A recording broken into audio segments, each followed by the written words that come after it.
የፍትህ ሚኒስቴር ተግባራት ከሆኑት መካከል አንዱ ክስ መመስረትና በህግ አግባብ ክሱ ያለበትን ደረጃ መከታተል እንዲሁም አፋጣኝ ፍትህ ለዜጎች ማድረስ ቢሆንም በማንነታቸውና በፖለቲካ አመለካከታቸው ብቻ ከ2 ዓመት ከ6 ወራት በላይ የታሰሩ ፖለቲከኞች፣ ጋዜጠኞችና የሃይማኖት አባቶች መኖራቸውና ለነዚህ አካላትስ ፍትህ የሚሰጠው መቼ ነው የሚል ጥያቄ ተነስቷል።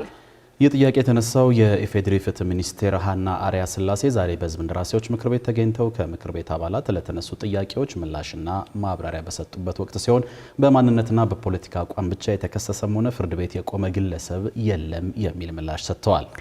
ሚኒስትሯ ለዚህና በዛሬው ምክር ቤት ውሏቸው ለተነሱላቸው ጥያቄዎች የሰጡትን ምላሽ ሪፖርተራችን ሰላማዊት ሽፈራው በዝርዝር ተመልክተዋለች።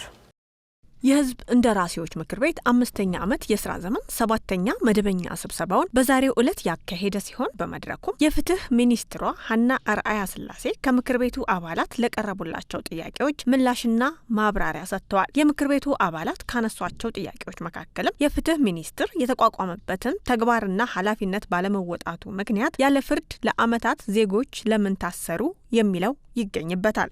በማንነታቸውና በፖለቲካ አመለካከታቸው ብቻ ከ2 ዓመት ከ6 ወር በላይ የታሰሩ የአማራ ፖለቲከኞች፣ ጋዜጠኞች፣ አንቂዎችና የሃይማኖት አባቶች እናንተ የሚጠበቅባችሁን የሰነድ የሰው ማስረጃና ምስክር ማቅረብ ባለመቻላችሁ ለከፍተኛ የሰብአዊ ጉዳት ተዳርገዋል። ማስረጃና ምስክር ማቅረብ ካልቻላችሁም የተሰጣችሁን ክስ የማቋረጥ ስልጣን መጠቀም ሲገባችሁ ዜጎች በፍትህ መጓደል የሚሰቃዩት እስከ መቼ ነው?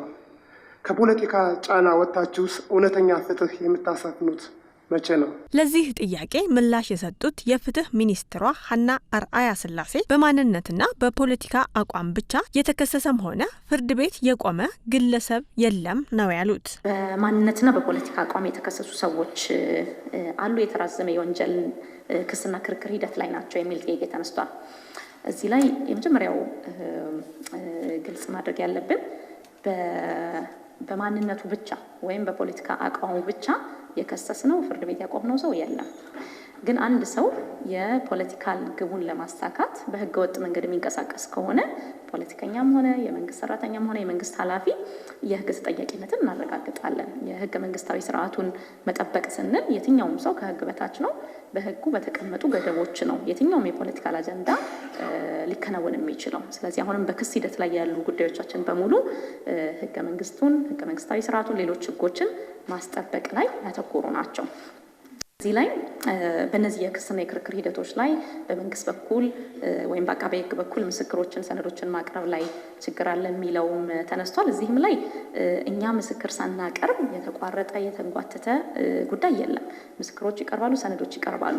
ነገር ግን አንድ መገንዘብ ያለብን ነገር የሽብርና ተመሳሳይ የሆኑ ውስብስብ የሆኑ ወንጀሎች ላይ የወንጀል ክርክሩ ረጅም ጊዜ የሚወስድ ነው። ሌላኛው ለፍትህ ሚኒስትሯ የተነሳላቸው ጥያቄ በደቡብ ክልል በጋሞ ዞን የሚገኙ የዘይሴ ብሔረሰብ ራስን በራስ የማስተዳደር መብት ጥያቄን የተመለከተ የሚገኝበት ሲሆን ምላሽም ተሰጥቶበታል። የደቡብ ኢትዮጵያ ክልል መንግስት መሪ ስልጣናቸውን ተጠቅመው በሕገ መንግስቶቹ የተሰጡትን የዘይሴን ብሔረሰብን የራስ በራስ በልዩ ወረዳ ወይም በዞን አስተዳደራዊ መዋቅር የማስተዳደር መብትን ያለ አግባብ መከልከሉና ህዝባችንን ማሰቃየቱ የህግ በላይነትን መጣስና ህገ መንግስታዊ ስርዓትን መናድ ወይም ህገ መንግስታዊነትን አለመቀበል አይሆንም ወይ?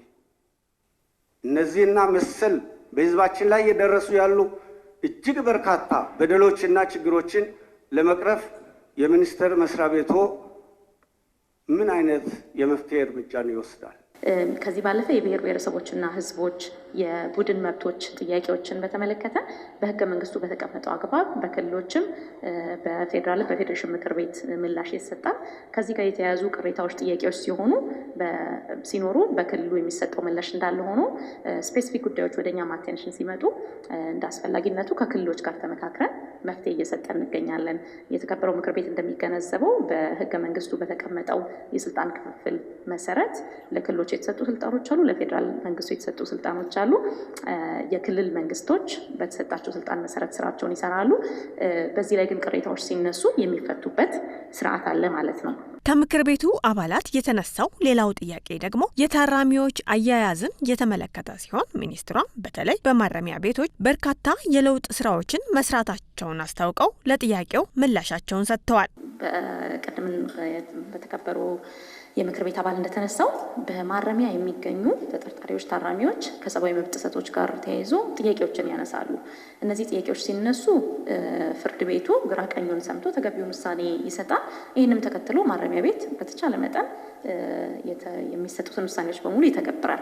እዚህ ላይ ግን አንድ ልብ ማለት ያለብን በእስር ላይ የሚገኙ ታራሚዎችም ሆነ ተጠርጣሪዎች ያልተገደበ መብት እንደሌላቸው ታሳቢ ማድረግ አለብን። በሌላ በኩል የፍትህ ሚኒስትሯ ቤት ሰርተን እናስረክባለን በማለት ማህበረሰቡን በሚያጭበረብሩ ተቋማትና ግለሰቦች ላይ ህጋዊ እርምጃ እየተወሰደ መሆኑን ተናግረው ከህዝብ 1.5 ቢሊዮን ብር የሰበሰቡና የቤት ባለቤት እናደርጋለን በማለት ያጭበረበሩ ግለሰቦች በህግ ጥላ ስር መዋላቸውንም ገልጸዋል።